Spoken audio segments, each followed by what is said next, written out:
ang tagumpay ng Hello Love Goodbye at ang epekto nito sa Katniel Love Team.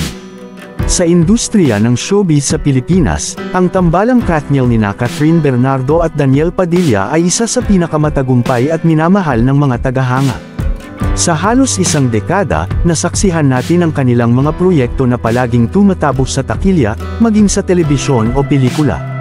Gayunpaman, isang pelikula ang tila naging turning point sa kanilang tambalan, ang Hello Love Goodbye na pinagbidahan ni Catherine Bernardo at Alden Richards noong 2019.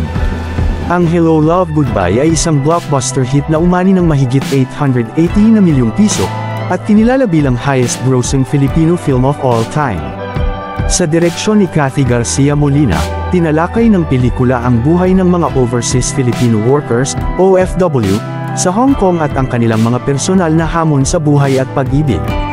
Sa kabila ng kasikatan ng pelikula, may haka-haka na ang tagumpay nito ay nakaapekto sa relasyon ng Katniel Love Team, at may mga spekulasyon kung ito rin ba ang dahilan ng umano'y hiwalayan ni Catherine at Daniel. Kumusta at maligayang pagbabalik dito sa aking channel. Ang channel na tumatalakay sa mga singer at artista noon at ngayon sa tulong ng artificial intelligence at kaunting research na rin.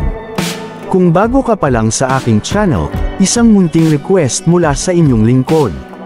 Huwag kakalimutang mag-like, subscribe at pakipindot na rin ang notification bell icon para updated ka sa mga susunod kong upload. Ngayon pa lamang ay pinasasalamatan na kita.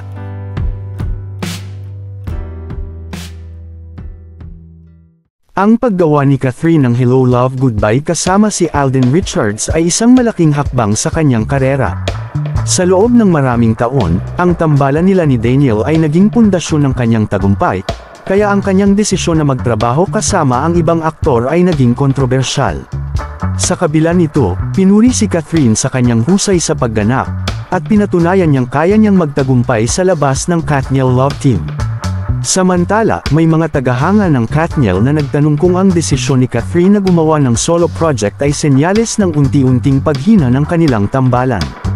Marami rin ang nagsabing ang pagkakahiwalay nila bilang on-screen partners ay nagdulot ng insecurity sa relasyon nila bilang magkasintahan. Gayunpaman, itinanggi nina Catherine at Daniel ang mga balitang ito, at nanindigan silang suportado nila ang isa't isa sa kani-kanilang career paths. Hiwalayan ba o coincidence? Lumipas ang mga taon, at naging usap-usapan ang posibilidad ng hiwalayan ni Catherine at Daniel. Gayunpaman, walang malinaw na ebidensya na ang Hello Love Goodbye ang direktang sanhi nito. Posible ring ang mga personal na isyu o ang kanilang desisyon na mag-mature bilang individual at artista ang dahilan kung bakit lumitaw ang mga isyung ito. Sa kabila ng mga intriga, nananatili silang professional at may respeto sa isa't isa. Ang tambalang Katniel ay nananatiling iconic sa industriya ng Philippine showbiz. Bagamat hindi maikakailang ang Hello, Love, Goodbye, ay isang game changer para kay Catherine, hindi nito binura ang kanilang legacy bilang love team.